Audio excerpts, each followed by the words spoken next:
Mfuko wa Taifa wa Bima ya Afya, Mheshimiwa Baba Askofu Dr. Hilindi, uongozi wa usharika Singida, uongozi wa usharika Shinyanga, watumishi wenzangu wa Mfuko wa Taifa wa Bima ya Afya, waombolezaji na wanasharika wa Nazareti, mabibi na mabwana, Bwana Yesu asifiwe. Kwa niaba ya bodi ya wakurugenzi wa Mfuko wa Taifa wa Bima ya Afya, management na watumishi wote wa Mfuko wa Taifa wa Bima ya Afya, tunatoa pole sana kwa msiba huu mzito uliotokea tarehe 11 mwezi wa 10. Bwana Elimboto alikuwa mtumishi mwenzetu, mchapakazi, mahiri na mwadilifu na mnyenyekevu. Alianzia kazi Tabora na kumalizia Shinyanga. Sisi kwa msiba huu tunatembea kwa neno lisemalo, uso wangu utakwenda pamoja nawe, nami nitakupa raha. Kutoka 33 mstari wa 14. Bwana alitoa, Bwana ametoa, jina la Bwana lihimidiwe. Asante sana. Bwana Elimboto alikuwa mtumishi mwema, mchapakazi, mwadilifu, na wote tumeshtuka sana kupata taarifa hiyo nzito. Basi tumekuja tu kuwapa faraja kwamba tumeondokewa sote. Najua nyinyi mmeumia zaidi, lakini sisi kama NHIF pia tumeumia. Tumekuja kumwomba Mungu aendelee kutupa faraja, Mungu aendelee kuwafariji na kuonyesha kwamba tuko pamoja. Hili ni letu sote.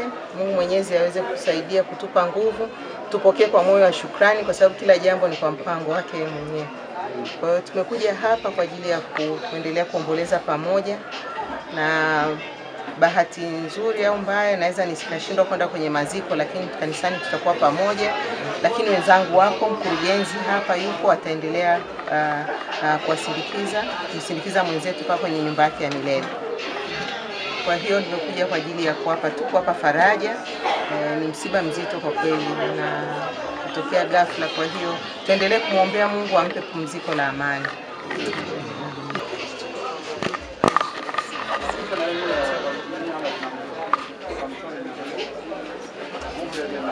Familia kama tunajua tunapata tatizo na tulikuwa hapa toka juzi pamoja, lakini leo mkurugenzi wetu mkuu Dr. Hilindi ameona pia ni muhimu kuja kuwapa faraja.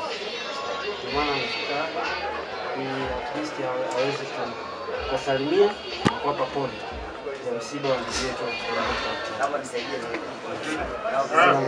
kukaribisha Dr. Hilindi ili aweze. Ni faraja sana sana, na Mungu wa mbinguni awabariki. Mmemheshimu Mungu, sio mwanadamu.